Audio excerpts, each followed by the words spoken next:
ఈ రైతులది ఏం గోసుల్లా పాపం పంట వండించుడు ఒక ఎత్తు అయితే దాన్ని అమ్ముకునుడు ఇంకో ఎత్తు అన్నట్టే ఉన్నది పరిస్థితి.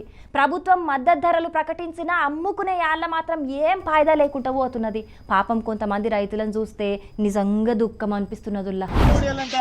కాయ చూడన్నా అసలు కాయ అట్టుందో సక్కదనాల కాయని 2 ఏళ్ళకి 3 ఏళ్ళకి అడుగుతుంటే నేనేం కావాలా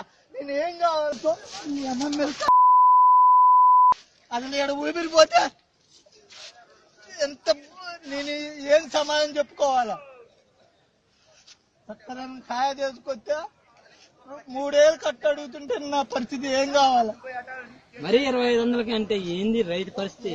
అయ్యో పాపం ఆ అన్న బొచ్చంతా గుద్దుకుంటే ఏడుస్తుంటే చూసినోళ్ళందరికీ మస్తు బాధ అనిపిస్తున్నదుల్లా. 6 గాలం కష్టపడి వండించి ఆఖరుకు పంట అమ్ముకుందామని మార్కెట్కు మిర్చి పట్టుకత్తే అగ్వసగ్వకే కొంటామనే వరకు గీ ధరతోని పంట అమ్మితే నేను పంట వండియనీకి చేసిన అప్పులన్నీ ఎట్లా తీరుద్దును, పిల్లల్ని ఎట్లా సాదుకుందునని గీ తీరుగా దుఃఖపడుతున్నాడు. ఒక్క ఈ అన్నే కాదు, ఖమ్మం మార్కెట్కు మిర్చి పట్టుకొచ్చిన రైతులందరూ గిట్లనే బాధపడుతున్నారు. ఖమ్మం జిల్లా చింతకాని మండలం నావరం ఊరికెంచి ఖమ్మం మార్కెట్కు మిర్చి పట్టుకత్తే ధర లేక ఈ రైతన్న అల్లాడే పరిస్థితి మోపైంది. గుండెలు బాదుకుంటున్న ఈ రైతు గోస మనసులేని ముఖ్యమంత్రికి వినిపిస్తలేదా? కనికరం లేని కాంగ్రెస్ సర్కార్కు కనిపిస్తలేదా? మాయ మాటలు నమ్మిన పాపానికి మిర్చి రైతు కంట్ల కారం కొడతారా? 2 ఆడపిల్లల తండ్రిని అరిగోస పెడతారా? ఇందిరమ్మ రాజ్యంలో చెప్పిన మార్పు ఇదేనా? వ్యవసాయ మంత్రి ఇలాకాలనే గిట్టుబాటు ధర లేకపోతే రైతులేం కావాలే? ఖమ్మంలో 3 మంత్రులున్నా ఏం చేసుకోవాలే? బోనస్ పేరిట బోగస్ మాటలు ఆపుండ్రిగా.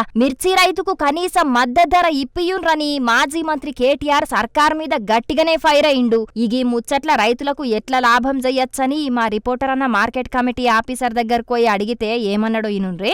రాష్ట్ర ప్రభుత్వం తరఫున మనకు రైతు బంధు పథకం అనే బంధు పథకం ఉంది. మార్కెటింగ్ శాఖ తరఫున ఏదైనా రైతుకి తక్కువగా రేట్ అనిపించినప్పుడు వారు కోల్డ్ స్టోరేజ్ లో పెట్టుకొని ఆ బాండ్ పైన గరిష్టంగా 2 లక్షల రూపాయల వరకు లోన్ తీసుకొని 6 నెలల వరకు వడ్డీ లేకుండా వారి సౌకర్యాన్ని వినియోగించుకోవచ్చును. రేటు రాలేదని చెప్పి ఏ రైతు కూడా నిరాశ చెందవద్దండి. మార్కెటింగ్ శాఖ మాత్యులు మరియు మార్కెటింగ్ శాఖ డైరెక్టర్ గారి ఆదేశాల మేరకు మేము రైతు బంధు లోన్లు ఇవ్వడానికి సిద్ధంగా ఉన్నాము. ఖమ్మం మార్కెట్ యార్డే కాకుండా ఇతర మార్కెట్ యార్డ్ల నుంచి కూడా ఈ లోన్లు మేము ఇచ్చేదానికి కూడా యంత్రాంగం అంతా సిద్ధంగా ఉంది. కాబట్టి రైతులు ఈ సౌకర్యాన్ని వినియోగించుకోవాలనేది మా విన్నపం. మరిగా ఇన్నర్ కదా రైతులు, మీరు మార్కెట్ కి తీసుకుపోయిన పంటను అగ్వసగ్వకు అమ్ముకునే అవసరం లేదు. మీకు ధర తక్కువ అనిపిస్తే మార్కెట్ యార్డులున్న కోల్డ్ స్టోరేజ్ ల పంటను పెట్టి లోన్ తీసుకోండ్రి, మళ్ళా ధర పెరిగినప్పుడే అమ్ముకోండ్రి. అంతేగాని అటెన్క ఏమైతదో ఏం పోతదో అనే బాధతోని ఉత్తగా తక్కువ ధరకు అమ్ముకొని నష్టాల పాలు కాకుండ్రి. మరిగా మార్కెటింగ్ అధికారులు సర్కార్ పెద్దలు ఇట్లా ధర పడిపోయినప్పుడు సర్కార్ తరపున గిట్టుబాటు ధర వచ్చేటట్టు జయ్యుండ్రి. అట్లా కాకుంటే రైతులు నష్టానికి అమ్ముకోకుండా మీరే కోల్డ్ స్టోరేజ్లు పెట్టుకొని లోన్లు ఇచ్చేటట్టు రైతులకు అవగాహన కల్పియుండ్రి. అట్లయితేనే రైతు బతుకు బాగుపడుతుంది, పట్టెడన్నం తినగలుగుతాడు.